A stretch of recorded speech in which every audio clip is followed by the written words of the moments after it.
Just gonna make a short little video of how I'm adapting a Magnum engine to a 8HP70 8-speed automatic. So this is the way I did it because I don't like doing math and research and development. I cut the back of a junk Magnum. I don't remember if it was a V6 or a V8. They're all the same in the back. So I've got the mounting holes for the crank position sensor. I cut it off at the crankshaft, rounded it off. So basically what I have here is a template for where the crankshaft sits, bell housing, and then the crank sensor. So I'm going to put it up to the 8HP70, and we're going to make sure that all the stickouts are okay and everything is where it needs to be. So I'm starting with this is a 5.7 Hemi flex plate that I got off the Dodge Ram. You can see it's got the 8-bolt Hemi crankshaft bolt pattern, and the Magnums have a 6-bolt pattern. So what I'm going to do is I'm going to fill these holes. Then I'm going to use that flex plate from a Magnum, and I'm going to transfer the bolt pattern onto this Hemi plate. That's going to be step number 1. A quick little tip or trick to fill these holes on the plate is I cut out all these little metal discs, steel discs. What I did is I took an old head bolt from a Magnum. If you cut off the threaded end and the shouldered part of the bolt here, this center section is the right diameter to go into that. So I cut off a bunch of these little discs. I'm just going to stick them in there and weld them on, and it'll fill them in nicely. So if you have a spare Magnum motor or some head bolts from an old one that you took apart, this is a good option if you're looking for something the right diameter to fill those. So it'll look a little something like this. I put the plate on top of a flat surface that I had. That just happened to be a chunk of aluminum, but I'm taking these little bits and I'm just sticking them in. So I'm gonna weld around them and just see what that looks like next. And this is all of those little bits just tack welded into place.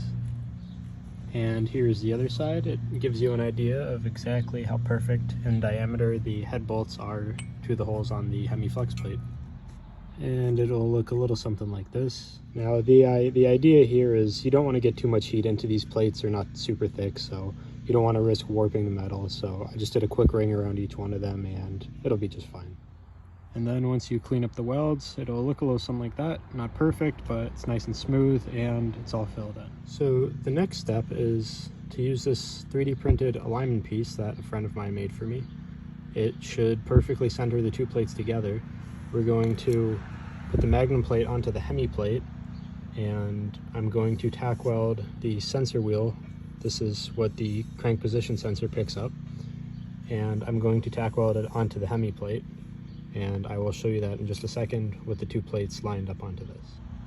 This is the two plates on the alignment tool, and you can see it's a very tight fit, and this should be perfectly centered from one plate to the other plate. Now we have the two plates tack welded together. Just did little tacks on the outside, not enough to get in the way of the crank sensor. And now I'm going to cut the sensor wheel off very cleanly on the edge, and then I'm going to do more tack welds on the inside of it, and then we'll be on to the next step. There's probably a few ways you could do this, but what I'm using is these metal cutoff wheels for a Dremel, and then I've got the Dremel in the middle here. I'm just going around very carefully, sticking close to the edge, and it seems to be cutting well so far. So yeah, we'll see how long this takes me, but it should be a very clean, consistent cut. Well, here we have it. Finally cut that off. And you can see all the way around the inside, it's pretty cleanly cut. So I'm gonna weld the inside of the ring shortly, and then we will be on to transferring the Magnum crankshaft holes onto this plate. And then I think that might be it. So we'll see. Here we have the sensor ring for the crank sensor, fully welded on. I decided to do a little more than just a few tack welds, but I made sure to try to keep the metal cool and not put too much heat in one area. So I got a long weld there, a long weld there, a long weld there should be just fine. And next we're going to transfer the crankshaft holes into the plate. So as you can see, I have the plate back onto the alignment tool, and I have the center of the Magnum flex plate also on that as well. So now I can take a marker and trace out these holes, and then I'm going to use a center punch on those automatic ones, pilot drill, and then get them the right size. So should be good in just about a moment here. Well, here we have it. You can see now the flex plate does bolt onto the back of a Magnum crankshaft, and next we'll be putting it up to the transmission to make sure that the starter engages and everything looks correct. Alright, as you can see here, I've got a remote starter rigged up to that starter, and I've got the starter hooked up with jumper cables to a battery, so when I pull this, that should spin.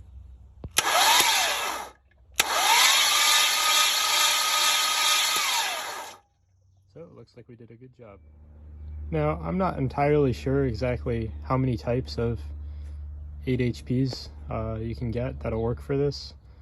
My particular transmission came from a 2022 Charger Scat Pack, and because I got this plate off of a 5.7 Hemi truck, I'm using a 5.7 Hemi starter from I just went to the parts store and grabbed a 2022 Charger RT starter because those had the 5.7.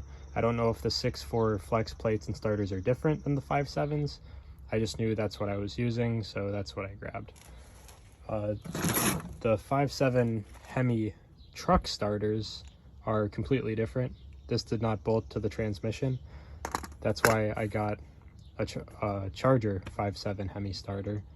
So if your application is a little different, if your transmission's a little different, you might have to use a different starter. I'm just kind of telling you what I used and how it's working. Now this next step will be a little complicated and it'll be pretty precise, so I'll explain how we're going to tackle this. This, for demonstrational purposes, is the front of a torque converter I cut off. It either came off of your typical 46RE or 46RH, and this is a Magnum flex plate. As you can see, on your Magnum, your flex plate is going to be on the engine side of the starter wheel. Well, on the Hemi, as you can see, I had to put the crank sensor pickup on the back side of the starter wheel. So for that reason, when we make the hole here for the crank position sensor to go into the bell housing, it's going to have to be further back. So when you have your crank sensor that bolts onto these holes, we're going to have to make a bracket that moves the crank sensor back. And it's going to also have to make sure that your crank position sensor is very close to the flex plate so it actually reads correctly. So I'm going to make that bracket now and then show you what it looks like. So what I've done here just to demonstrate is I've put a Magnum flex plate back onto the crankshaft, and here's the crank sensor the way it sits on the engine normally. And I'm not quite sure if you could see the size of the gap there, but I just wanted to kind of show you how close the crank sensor wants to be. So I'm going to try to replicate that with the new one. Well, here it is. It's not exactly pretty, but it'll do plenty fine. So I tack welded 2 nuts onto the bottom. You can see it's just a little step down. So I'll put this up here and then show you what the sensor looks like mounted to it. You can see that it spaces the sensor just back a little bit, and it has the same tight tolerance gap that the last one did, so this should do a good job. And this is how the sensor bracket holds the sensor into the hole I made in the bell housing, and it lines up pretty well, and I think it'll work just fine. So I did take the flex plate into a reputable machine shop near my house, and they charged me $70 to balance this to neutral balance. This is going on a 318, which is internally balanced engine, so it uses a neutral balance flex plate and torque converter. Now if you were doing this to a 360, you would have to have them put a weight on it, because 360s are externally balanced and the flex plates will have a weight on it. I'll show you a flex plate from a 360 in just a moment, just so you know what I mean. But this plate actually balanced very well. the man at the machine shop said I didn't do too bad of a job. This hole that he drilled right here was all it took to get this plate to neutral balance. So I'm very happy with that.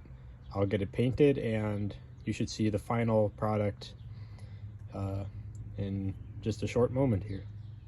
So as I was saying, this right here will be your typical 3.9 liter or 5.2 liter Magnum flex plate. You can see there's no counterweights anywhere. And then this will be your 5.9 liter or 360 Magnum flex plate. You can see how it's counterweighted, and this is very important because you can't just mix these.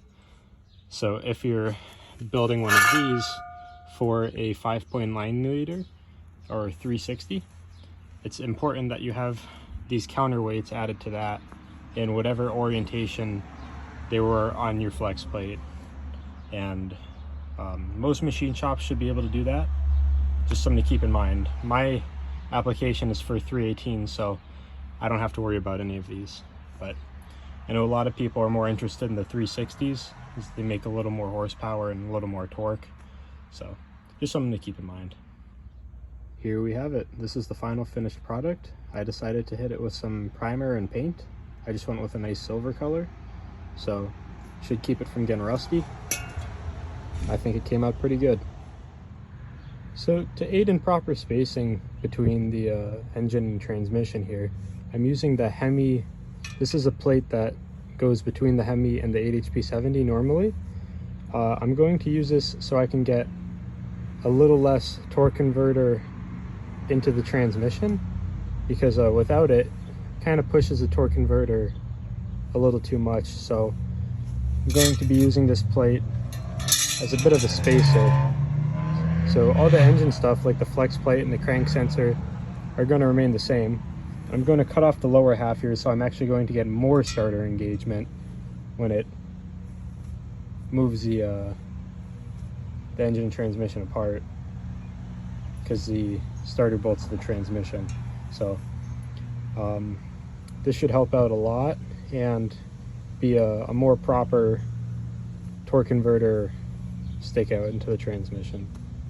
So this is a nice little factory piece I can use. So this is how much I kept of that plate. It's the only amount that actually touches the engine and transmission. So I cleaned up both sides of it, and I'll be putting it on the engine now. And here is the plate in the car, and as you can see, the engine's running, no problems. Everything works great. I've been driving the car. The 8-speed is awesome. So just thought I'd put a little proof here that, you know, it does work, and you can do it yourself. So hope you enjoyed.